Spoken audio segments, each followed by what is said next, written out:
नमस्कार, मैं हूं विवेक तिवारी और आप देखना शुरू कर चुके हैं हिमालयन डॉन। क्या उत्तराखंड कांग्रेस के पीछे जो ये दावा किया जाता है कि सब ठीक है, क्या ये सिर्फ एक छलावा है? क्या दिल्ली में बैठे नेता पहाड़ की जमीनी सियासत को समझने में चूक कर रहे हैं? और सबसे बड़ा सवाल, क्या व्यक्तिगत महत्वाकांक्षाएं कांग्रेस की लुटिया डुबोने की तैयारी कर रही है?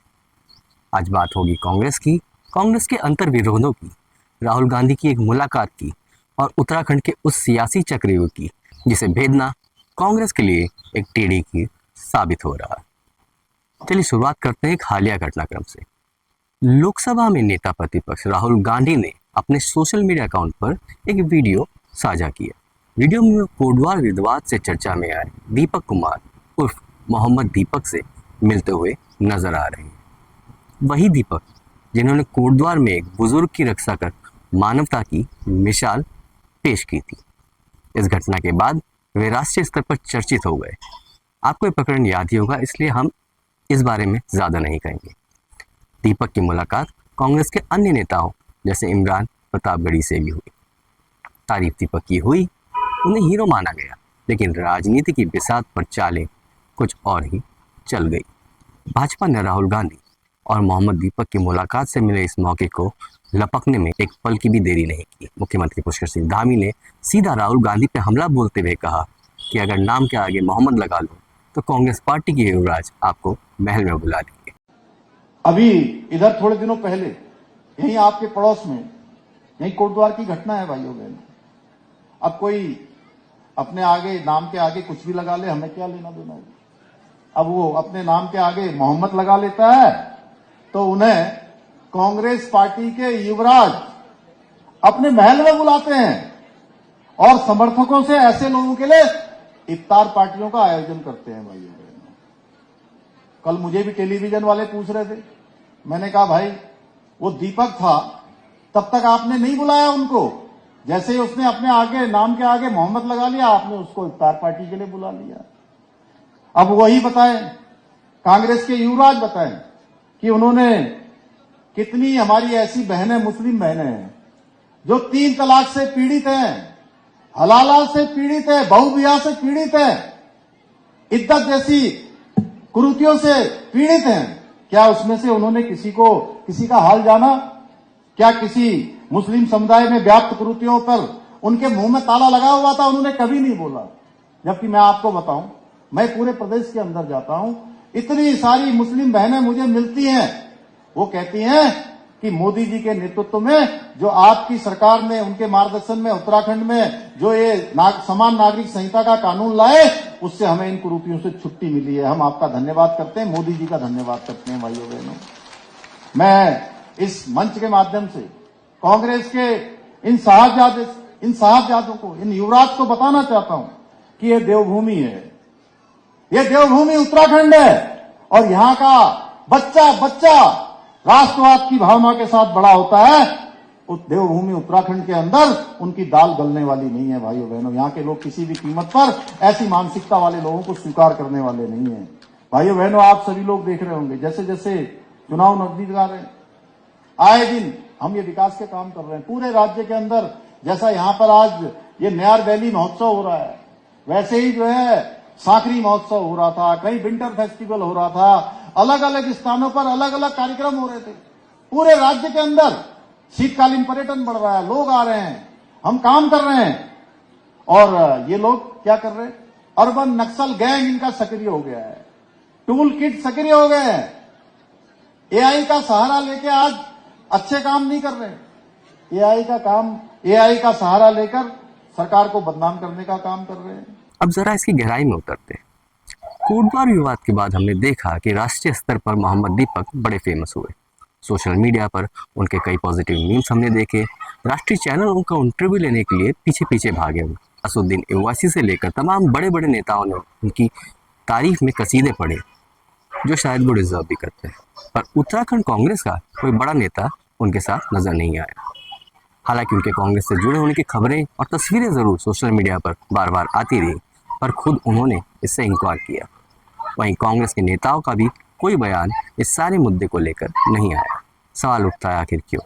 इसका जवाब है उत्तराखंड की राजनीति। उत्तराखंड की राजनीति का मिजाज थोड़ा सा अलग है। उत्तराखंड एक संवेदनशील राज्य है। चार धाम, देवभूमि की पहचान और स्पष्ट हिंदू बहुल सामाजिक संरचना। यहाँ धार्मिक ध्रुवीकरण की राजनीति सीधा भाजपा के पक्ष में जाती है। 2022 चुनाव में कांग्रेस को लेकर अपने हाथ जला चुकी है। जब मुस्लिम यूनिवर्सिटी का एक मुद्दा कांग्रेस के जबड़े से जीती हुई जीत निकाल के ले गया था। खुद कांग्रेस के बड़े नेताओं ने बाद में इसे स्वीकार भी किया कि यह मुद्दा पार्टी को भारी पड़ा। कुछ महीने पहले ही हमने देखा कि कुछ एआई जनरेटेड वीडियोस के माध्यम से फिर वही नैरेटिव गढ़ने की कोशिश हुई, लेकिन सफल नहीं हो सकी। उत्तराखंड कांग्रेस इस पिच को पहचानती है। प्रदेश कांग्रेस जानती है कि हिंदू बनाम मुस्लिम की पिच पर भाजपा को हराना नामुमकिन है। लेकिन सवाल यह है कि क्या राहुल गांधी इस जमीनी हकीकत से बेखबर थे या उन्हें अंधेरे में रखा गया? वो राष्ट्रीय नेता हैं और राजनीति में जितना दिखाया जाता है उससे ज़्यादा छुपाया जाता है। इस बात से वो भली भांति परिचित है। तो क्या उन्होंने कांग्रेस के स्थानीय नेताओं से इस बाबत कोई बात नहीं की या निर्णय सीधा दिल्ली से लिया गया? यहीं से इस कहानी में एंट्री होती है एक और किरदार, इनका नाम है वैभव वालिया। राहुल गांधी और इमरान प्रतापगढ़ी के साथ दीपक के वीडियो में दिखने वाले वालिया फिलहाल दिल्ली में कांग्रेस के राष्ट्रीय कम्युनिकेशन डिपार्टमेंट में सेक्रेटरी के पद पर दिल्ली में रहते हैं। तो जाहिर सी बात है दिल्ली के नेताओं से नज़दीकें होना तो लाजमी। सूत्रों की माने तो दिल्ली के गलियारों में अपना कद बढ़ाने के लिए उन्होंने प्रदेश नेतृत्व को भरोसे में लिए बिना ही ये मुलाकात फिक्स कर दी। दीपक से राहुल की मुलाकात की पहल वैभव वालिया ने ही की थी, ऐसी जानकारी सामने आ रही है।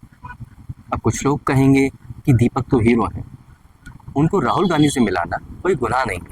जी हाँ, ये बिल्कुल ठीक बात है, पर राजनीति में हमेशा 2 और 2 4 नहीं होता है। कभी कभी समीकरण ज़मीनी हकीकत से भी तय किए जाते हैं। सवाल ये नहीं है कि दीपक से राहुल गांधी का मिलना सही था या गलत। सवाल ये है कि क्या राज्य की राजनीतिक परिस्थिति को ध्यान में रखा गया इस मुलाकात कराने से पहले।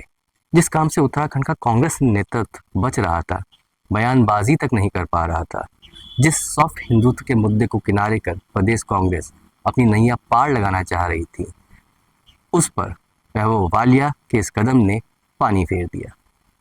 अब जरा वैभव वालिया के बैकग्राउंड पर नजर डालते हैं। इनके पिता हैं राम कुमार वालिया, उत्तराखंड के एक वरिष्ठ राजनीतिक। वे कांग्रेस में रहते हुए उत्तराखंड सरकार में राज्य मंत्री रहे और कांग्रेस की किसान शाखा के राष्ट्रीय उपाध्यक्ष भी रहे।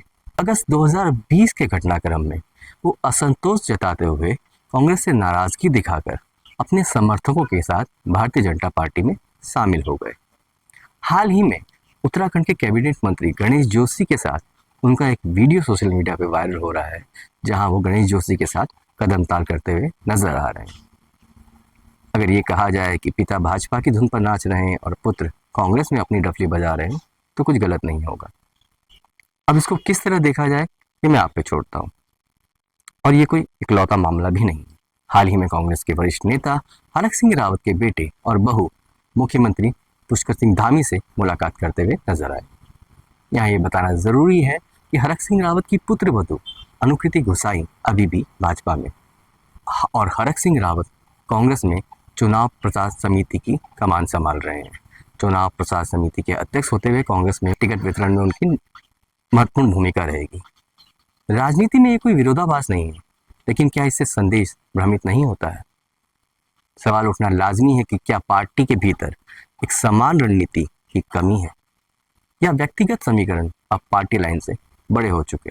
2027 के चुनाव की बात करें तो उत्तराखंड कांग्रेस के लिए ये करो या मरो की जंग है। अगर इस बार भी गुटबाजी और दिल्ली देहरादून के बीच संवादहीनता ने खेल बिगाड़ा तो कांग्रेस का हाल भी हो सकता है उत्तराखंड में मध्य प्रदेश या गुजरात जैसा हो जाए, जहां पार्टी वर्षों से सत्ता में वापसी के लिए संघर्ष कर रही है।